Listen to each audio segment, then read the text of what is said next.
This is SpaceTime Series 25, Episode 58, for broadcast on the 30th of May 2022. Coming up on SpaceTime, has an ancient doorway been found on Mars? The largest asteroid to approach Earth this year? And Starliner finally completes a successful orbital test flight. All that and more coming up on SpaceTime. Welcome to SpaceTime with Stuart Gary.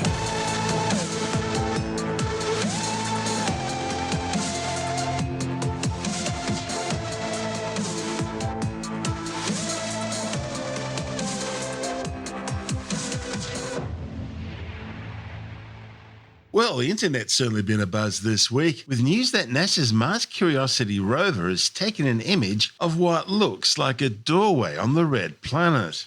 Is it the entrance to a secret passage, maybe leading to an ancient underground alien temple, just waiting for Arnold Schwarzenegger to activate its power?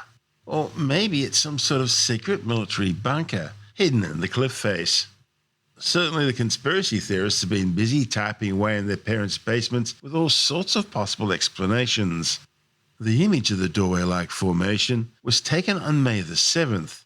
Its smooth, straight lines and overhanging lintel quickly catching people's attention. Now, in reality, it's simply an eroded rock face that had broken away, leaving a rectangular door-shaped crevice in the exposed surface. Curiosity mission managers with NASA's Jet Propulsion Laboratory in Pasadena, California, say material between two vertical fractures in the rock formed from ancient sand dunes had simply split away over centuries, leaving the alcove behind. In fact, similar vertical fractures were found in lots of other rocks at the same location. But the image was just right to send social media viral, with claims that finally there was proof that an ancient Martian civilization once inhabited the red planet. Of course, they left out the fact that the opening was less than a meter high. So the Martians must have been really short, sort of like Marvin, rather than tall like the Predator. I claim this planet in the name of Mars. Isn't that lovely? Of course, the whole thing is very reminiscent of the famous Sphinx-like face on Mars, seen from orbit in the Cydonia region of the Red Planet by NASA's Viking 1 spacecraft in 1976. The angle of the sun was just right to cast shadows across the 2-kilometer-long mesa, giving it an eerie human face-like appearance. And the fact that there was a large nearby mountain which looked like a 5-sided pyramid didn't help.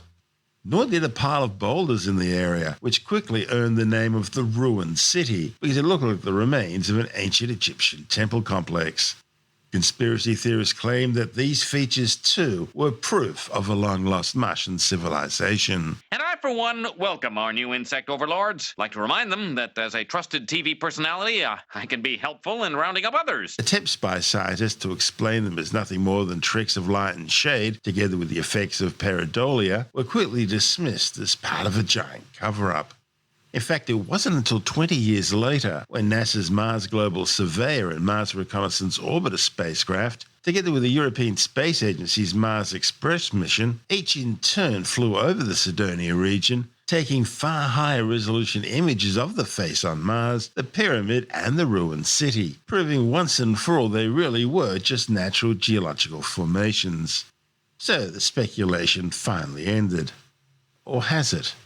In 2021, China's U-2 rover spotted what looks like a cube on the moon. That turned out to be just a rock. And just last week, the interwebs marveled at claw-like scratches stretched across Mars's western hemisphere. They turned out to be fault lines.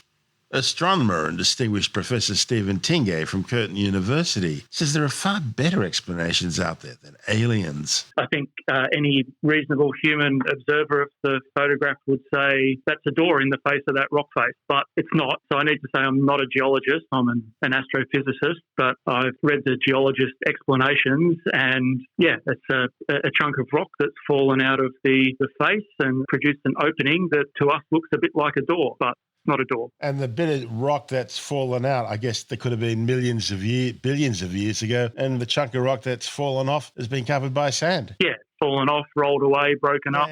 Yep. Does it amuse you when things like this appear? I mean, we had the same thing with a face on Mars, didn't we? Yeah, the face on Mars is a pretty famous example. That was a while ago now, and from an orbiter. I was working at JPL at that period. So yeah, that was in all the newspapers. But from a later mission with a much higher resolution image, it just turned out to be a bunch of rocks. And that's what all of these things. Yeah. So I can't say I'm amused, because as humans, we seem to be particularly wired to recognise patterns of that nature, and that's just part of our evolutionary makeup. Yeah, so it's not surprising. I mean, maybe what I find a little bit surprising is that some fraction of people jump to the most extreme speculative cause for these things without thinking through some of the basic evidence. It's always interesting when an image comes up which has 1,000 explanations, but the immediate one is that's got to be a UFO, without looking at all the other possibilities. Just UFO, done. Yeah, no, I agree. So I like talking about this subject because I think it's a good opportunity for scientists to talk about science and the scientific method and the nature of evidence and the nature of conclusion. And if you want to make an absolutely earth-shaking conclusion, you need pretty earth-shaking evidence. What we're seeing here is this beautiful geologic strata of Mount Sharp as it's being investigated by the Curiosity rover. And it's continuing its climb up the side of this mountain in the center of the crater. The science that we've got from it so far has been absolutely amazing. Yeah, it's pretty astonishing to think that we as humans can send objects to another planet that roam around the surface and collect information and send that back to us and explore an entirely different planet completely remotely. That is astonishing. I think that's extraordinary. That's the human endeavour. Absolutely amazing. Curiosity's proven to us not just that water existed on Mars, but that it was flowing in rivers and streams because the rocks around it, the pebbles around it where it was flowing. Yeah, no, there's all sorts of interesting evidence of that nature, and I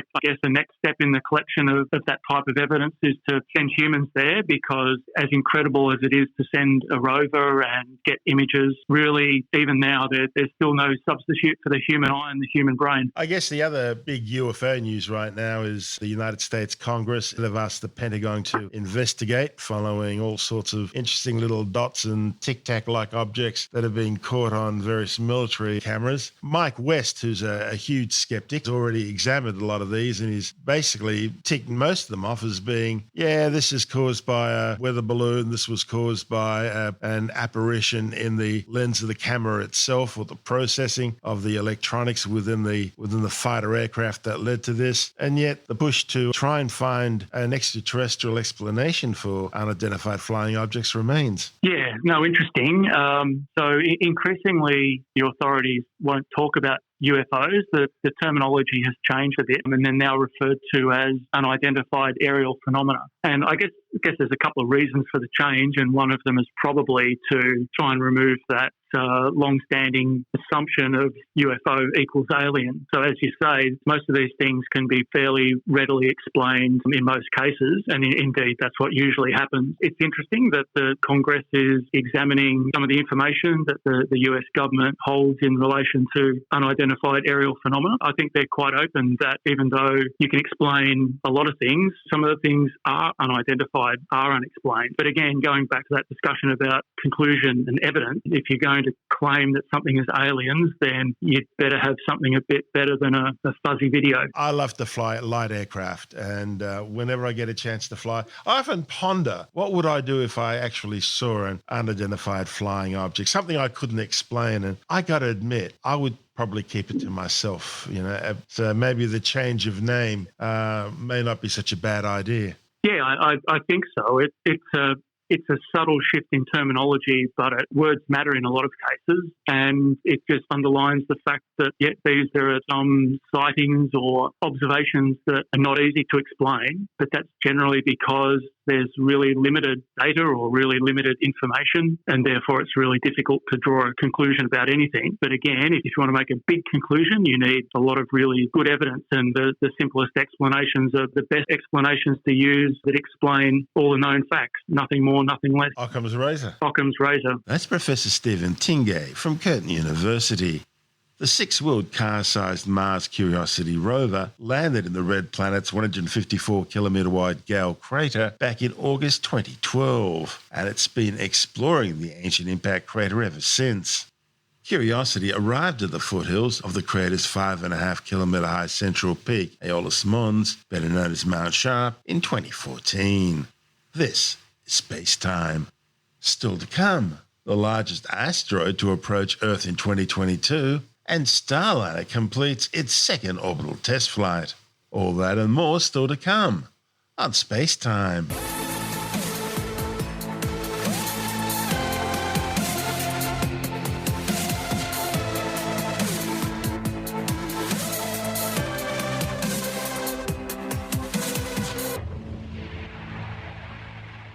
The Earth has just been visited by the largest asteroid to approach the planet this year. The 1.8-kilometre-wide space rock, the size of a mountain, flew past the planet at over 48,000 kilometres an hour at a distance of roughly 4 million kilometres. The asteroid, named 1989 JA, was discovered in 1989 by astronomer Eleanor Helen at the Mount Palomar Observatory in Southern California. Even though this flyby was the closest this object will get to Earth within the next 172 years, it's still classified as a potentially hazardous asteroid because its orbit crosses the orbit of Earth. Meanwhile, another potentially hazardous asteroid passed much closer to the Earth just a few days earlier. The University of New South Wales says asteroid 2012 UX68 passed the Earth at a distance of just 941,000 kilometres, travelling at 8 kilometres per second. In order to better refine the asteroid's orbit, NASA's Jet Propulsion Laboratory and the CSIRO attempted to track the 70-metre-wide space rock using one of NASA's Canberra Deep Space Communications Network dishes at Tidbinbilla and the Australia Telescope Compact Array Observatory near Narrabri. However, these were both unsuccessful, as were Australian optical telescope observations due to the ongoing poor weather conditions along the Australian east coast. Luckily, the weather was much better across the ditch in New Zealand, where optical telescopes were able to track the asteroid as it passed. 2012 UX68 was discovered in October 2012. It orbits the Sun every 416 days on a highly elliptical orbit ranging from an aphelion of 209 million kilometres down to a perihelion of just 117 million kilometres. Like 1989 JA, 2012 UX68 is classified as an Apollo Group asteroid, meaning its orbit crosses Earth's orbit around the Sun. This is SpaceTime. Still to come, Boeing's Starliner finally completes a successful orbital test flight, and later on the Science Report, growing concern globally over an increasing number of cases of monkeypox. All that and more still to come on SpaceTime.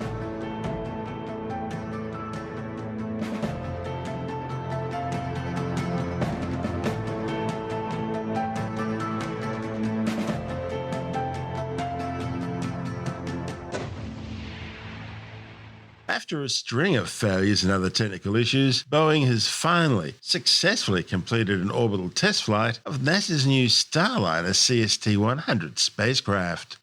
The Starliner capsule touched down under parachutes on the White Sands Missile Range in New Mexico 4 hours after undocking from the International Space Station. The Unmanned Orbital Flight Test, or OFT-2 mission, had taken off 6 days earlier aboard a United Launch Alliance Atlas V Centaur rocket from Space Launch Complex 41 at the Cape Canaveral Space Force Base in Florida. LC flight, Starliner configured for terminal count. Roger. All steps are complete prior to terminal count. And Lauren, with that call, that all of the work is now complete and the computers are going to take over the automated countdown. Ground pyros enabled. Ground system ordnance has been enabled. Atlas hydraulics at flight pressure. Atlas's hydraulic steering system has been pressurized for flight. Securing LO2 topping. Pressurizing Atlas tanks. Topping of liquid oxygen in the Atlas has now completed, and Atlas propellant tanks are FPS pressurized internal. for flight. Vehicle internal. Bot sequencer start. Securing Centaur LH2. Securing Centaur LO2. Centaur hydrogen and oxygen are now at flight level, and topping is being terminated. Launch enabled. STS armed. OCUs armed. SES count started. EDS ascent. EDS armed and ready means the emergency detection system is now armed. 1 And that minute. basically just means Rob, that if report it range detects status. something, it will Range trigger the green. launch abort system on Starliner and fire 54. automatically. The PLP spacecraft started. would push itself far up and away from the rocket. We're talking a mile up and a mile out in just a matter of seconds. We certainly don't expect to see that today. Atlas at flight press. Centaur at flight press. Vehicle's now pressurized for flight. Status check. Go Atlas. Go Centaur. Go Starliner. All systems are go for liftoff. Go Starliner. 10, 9, 8, 7, 6, 5, 4, 3, 2, 1. And liftoff. Starliner is headed back to space on the shoulders of Atlas, powered by a workforce dedicated to its success. We have confirmation of a good MET epic timer on Starliner. Atlas executed its roll program. Party ready is now throttling down to maintain crew in a acceptable heads-up dynamic position pressure to on get the crew on board today. This is the first planned throttle down for Atlas in preparation for Max Q. Max Q, maximum dynamic pressure on the vehicle. Right now, atmospheric forces are the highest Starliner Atlas will face during the uphill climb. Mach 1, Atlas 5 and Starliner are now supersonic. Vehicle now throttling up. Up next in about Engine 20 response seconds, is looking Starliner's two solid rocket boosters will run out of fuel and burn out. And we have burnout on both SRBs. Good crew module forward link connection. Already ready is throttling back up to full thrust. Atlas 5 now weighs just 1/2 of what it did at launch, burning propellant at a rate of 2,800 pounds per second. And we have indication of SRB jettison. Atlas continues to ascend using solely the RD-180 engine. That's about 2 minutes remaining in the booster 850,000 phase of pounds of flight. thrust at sea level. Already ready is throttling down slightly as expected. Engine response looks good. Teams here on the ground confirming Starliner has a good trajectory, flying at an altitude of 56 kilometers. Our next throttle down will be to control acceleration forces, limit forces on the crew to below 4 Gs. That is safe for an extended period of time. 1 minute remaining in this burn. 1 minute to BECO. Already ready is now throttling to maintain 3.5 G acceleration on the vehicle. Starliner flying off the east coast at this point at altitude of 80 kilometers now, moving at a rate of 1,187 miles per hour. It's just passing North Carolina and Virginia off the northeastern seaboard. For those of you watching along the coastline, you might be able to see this launch. And we have BECO, booster engine cutoff. We have successful staging, pre-start on the RL-10s. We have ignition on both RL-10s. Centaur's now gone to closed loop steering. Just passed through several milestones. Teams here on the ground reporting that all are looking good. Ascent cover jettison there. That provided that And we have aerodynamic airstrip structure jettison to the top of Starliner, protected the docking equipment during ascent. And now that Starliner and Centaur are free of the atmosphere, well into the vacuum of space, that aeroskirt has been jettisoned. Now 6 minutes into today's launch, Starliner continuing to accelerate up the North American coast. Everything going smoothly so far. Starliner and Centaur have been ticking through their ascent milestones right on track, including the booster stage separation, Centaur ignition, and aeroskirt jettison. A number of status calls we'll be listening for in the next several minutes, but if all continues to go well, the next major milestone to watch out for is the main engine cutoff, when Starliner will be officially in space. We heard a report from ULA's team. We had a little bit of an overperformance on the booster, but that's a good thing. Centaur is more than capable of adjusting on the fly in its closed loop performance. Centaur pressures are stable. Centaur looks good. Flight control teams are also monitoring the performance of the sublimator on Starliner right now. The sublimator is what is used to control cabin temperatures going up to space and coming home. Normally we use the radiators on the service module, but those are not powered up until we get into orbit. We heard confirmation that St. John's abort zone is open. We pre-select these splashdown zones in the case of any needed aborts. The first one would be off the coast of St. John's, Nova Scotia. Flight dynamics officer report everything is pretty good. Flight controllers here in Mission Control confirming that our main engine cutoff time is looking stable. It is going to be 11 minutes and 50 seconds into the flight. We are now 8 minutes and 50 seconds in, so that's still about 3 minutes to go until we hit that milestone. Now, one of the next calls that we will hear is that the Shannon abort zone will be open. We pre-plan our flight trajectories, so we would not abort a crew into the middle of the ocean. They'd be near enough to land for quick and speedy recovery. So we're still in that St. John's abort zone. Expect to hear that Shannon open call coming. Shannon now open, so Starliner could potentially make that abort landing off the coast of Ireland now if needed, but so far no reason to think it will be. Starliner currently 153 kilometers above the Atlantic Ocean, and that's about 95 miles. We are 11 minutes into today's flight. Centaur and Starliner are passing Mach 23, Mach 23.3 and counting, altitude of just under 150 kilometers. MECO's main engine cutoff when both of the dual engine Centaur RL-10s are scheduled to shut down. That again is coming up at 11 minutes and 50 seconds. About 5 seconds away now. And we have MECO 1. Centaur engines have cut off. RCS is now at 100% Main engine cut for off, S7. right on time. Starliner is in space, but not done with the ascent milestones. Hearing in the room that it was a good main engine cut off. The next milestone that we'll be looking for is launch vehicle separation, when Starliner will separate from Centaur booster and fly on its own. Even after that happens, we'll have about 15 minutes until our final major milestone in today's ascent, the orbital insertion burn that will raise the perigee, or low point of Starliner's orbit, out of the Earth's atmosphere. So stick with us. We're not done yet. Now 12 minutes and 30 seconds into today's flight. We just heard our Atlas console position report a spacecraft separation for 1450 after launch. Still about 2 minutes away. Now, right now, ULA teams are confirming that Centaur is in a good configuration for separation, making sure that all of the pressures in the tanks are stable and it will be able to conduct a proper disposal burn later. Flight control teams here in the room are moving to their insertion checklists. 60 seconds to spacecraft sep. Centaur has now achieved its separation attitude. Just under a minute now to go until the launch vehicle separation. The team here on the ground reporting that Starliner and Centaur are both ready for it in the right orientation and on a stable trajectory. Centaur is holding attitude for Starliner separation. And we have confirmation of Starliner separation. And Starliner is flying alone on its way to orbit. Confirm good LV separation. Thanks, ULA, for a smooth ride to space. That milestone behind us, the next one we'll be watching for is that orbital insertion burn. That is going to raise the perigee, or the low point of Starliner's orbit, out of the Earth atmosphere, putting it in space for its full orbit. That's an important milestone to reach. It's going to be a 45-second burn. It'll change Starliner's velocity about 85 meters per second, or 190 miles per hour. And that's going to be coming up at the 31-minute mark in today's orbit. We're now just under 16 minutes into today's flight, so still about 15 minutes to go for that. So there's a number of things that flight controllers are working on right now. They're transitioning Starliner from its launch mode over to its orbit mode. That includes powering up things like antennas, heaters, and those radiators that I mentioned earlier. We have good targeting for orbital insertion, a good forward command link, and a good MET epoch timer. Starliner making its way over the North Atlantic. Some other things going on right now. They are powering down some what's called demonstration flight instrumentation. We have some extra sensors on there for these demonstration flights.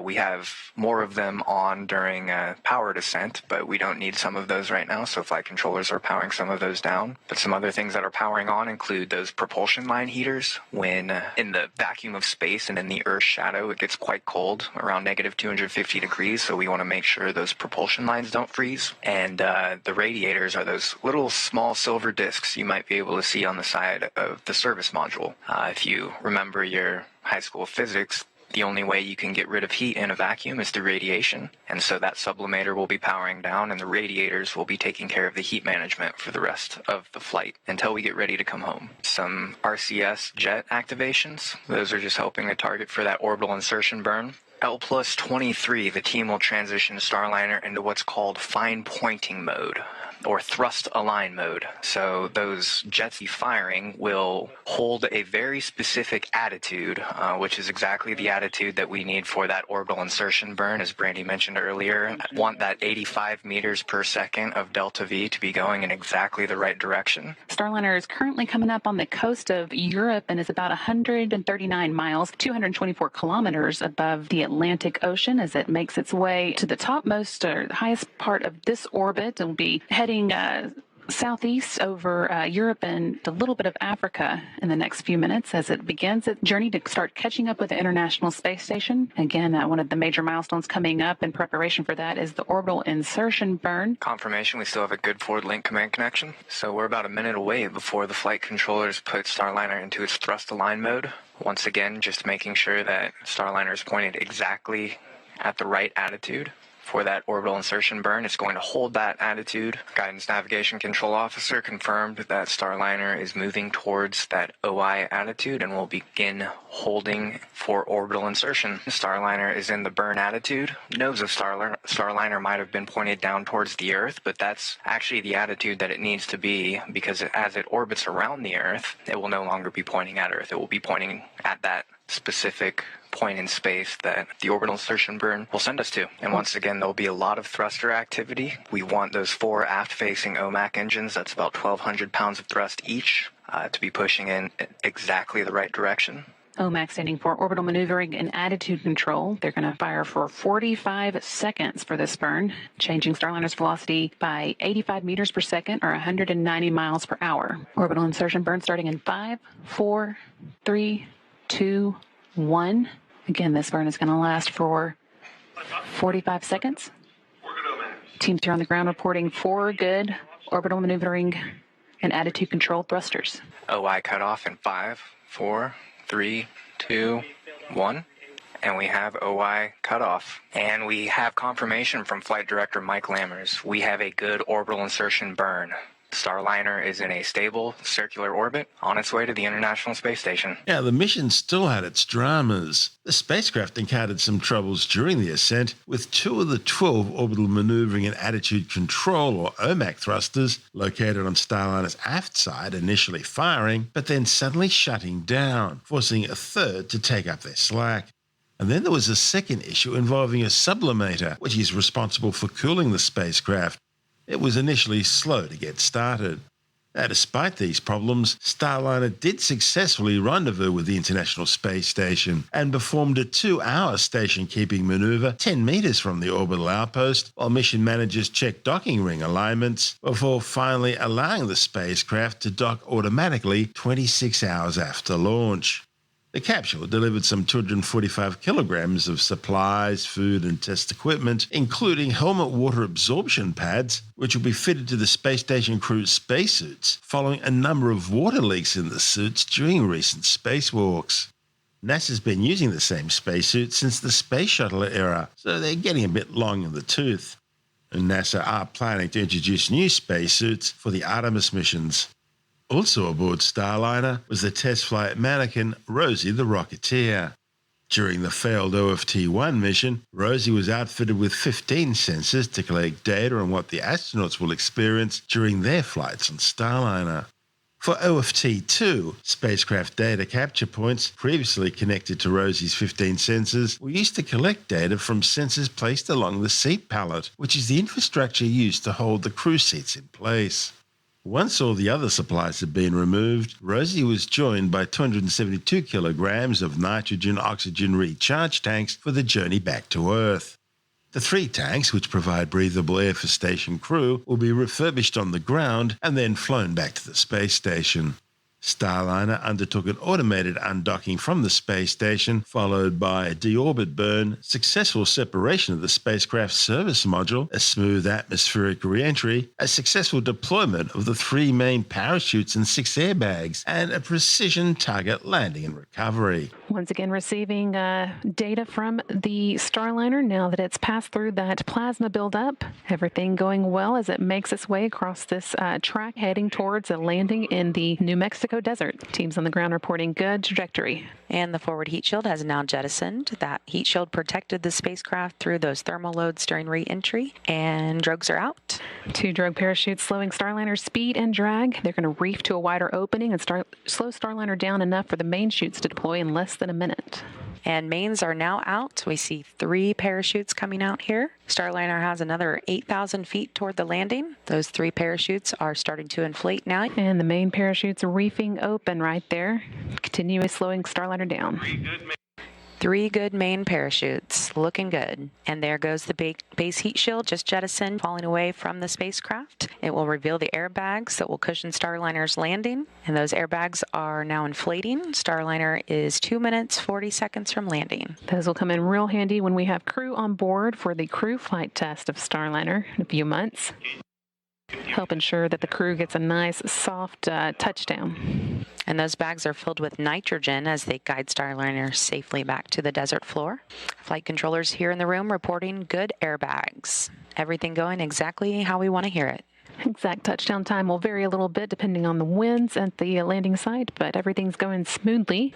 And touchdown Starliner. We're touching down in the desert of New Mexico, marking the completion of Orbital Flight Test 2. And that touchdown coming at 5:49 p.m. Central Time, almost exactly 6 days into the mission. Just a beautiful touchdown in White Sands this evening. Starliner is meant to complement SpaceX's Dragon capsule in providing crew transportation services to and from the space station as part of NASA's commercial crew program.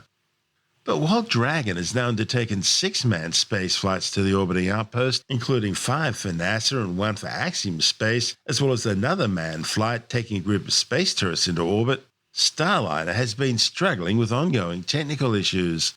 Their first unmanned orbital demonstration test flight back in December 2019 failed to reach the space station because of a mission clock error, triggering an early orbital insertion burn, which resulted in the spacecraft entering orbit too low. Mission managers then found a software error which would have prevented docking even if the spacecraft had reached the orbital outpost. And it almost failed to make it back to the ground because of another software issue.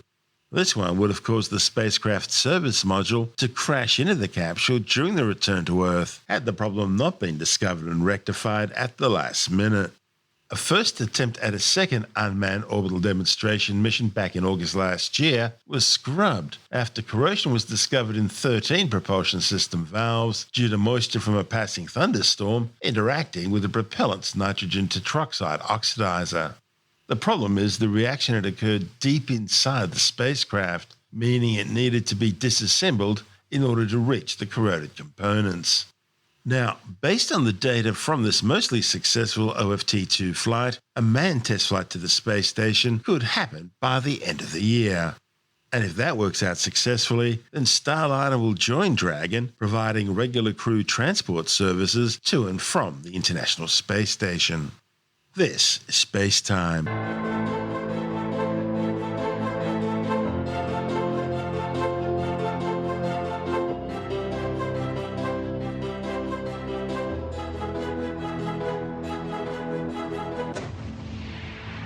And time now to take a brief look at some of the other stories making news in science this week with a science report.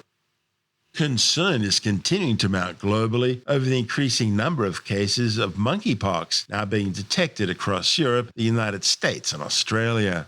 The chickenpox-like infection, which is normally endemic to Western and Central Africa, has now been reported in more than 20 non-African countries. Monkeypox is a DNA-based viral infection from the same family as smallpox. It's endemic to Africa with 2 strains described as the milder West African clade and the more severe Congo Basin clade. Monkeypox is usually spread through close contact with an infected person or by virus-contaminated objects such as bedding or clothing. The virus can enter the body through broken skin, the respiratory tract, or through the eyes, nose, or mouth. Following infection, and after a 7 to 17-day incubation period, there's a flu-like illness with high fevers, headaches, swellings, back pain, and aching muscles for a few days before the rashes appear. It's quite an extensive rash that can last up to 4 weeks. It can be extremely itchy and painful. It changes and goes through different stages before finally forming a scab, which can lead to permanent disfigurement. Pneumonia, diarrhea, and eye issues can occur. The good news is the infection usually clears up on its own and lasts between 14 and 21 days. The smallpox vaccine provides some protection against monkeypox. Smallpox killed more than 500 million people during the 1900s. Meanwhile, a study of 7 patients diagnosed with monkeypox in the UK between 2018 and 2021 suggests that some antiviral medications may have the potential to shorten symptoms and reduce the amount of time a patient's contagious. A new study has shown that vaccinated people who catch COVID-19 tend to spread the virus to fewer people and shed live virus for a shorter period of time than unvaccinated or only partially vaccinated people. The findings, reported in the Journal of the American Medical Association, found that vaccinated people passed the infection on just 7% of the time, compared to 26% of the time for the unvaccinated group.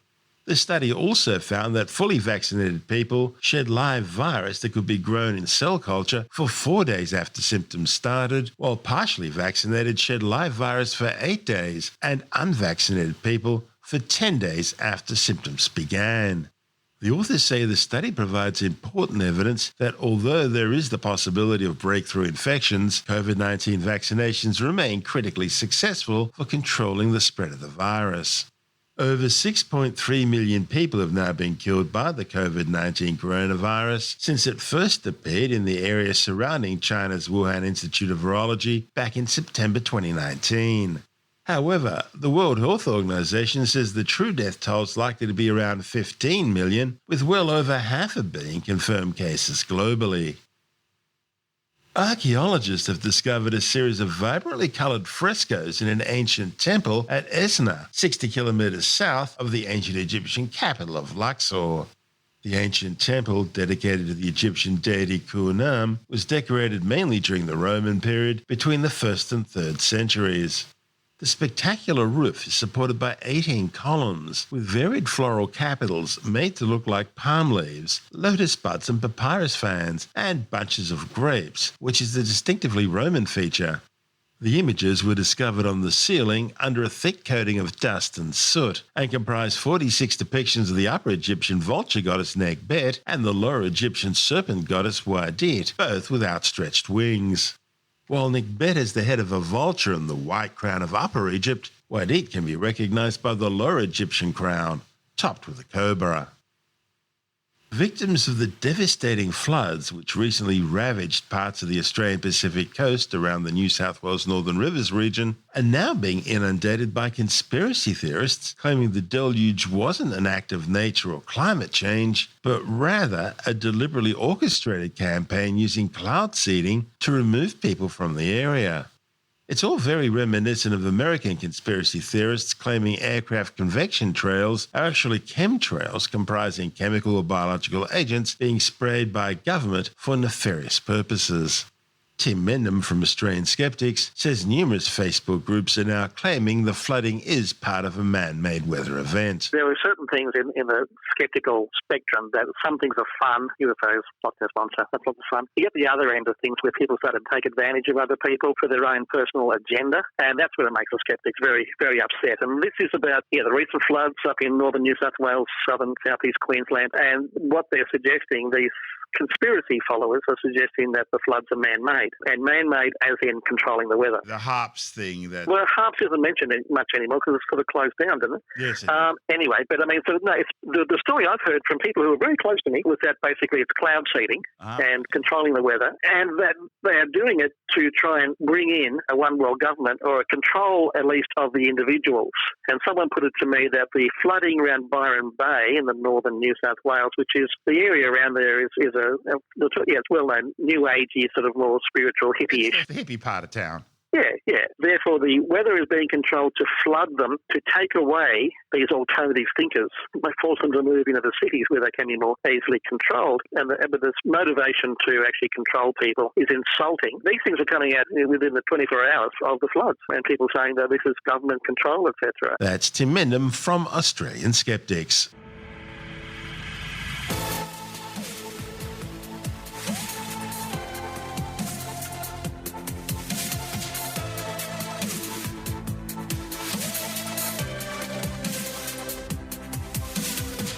That's the show for now.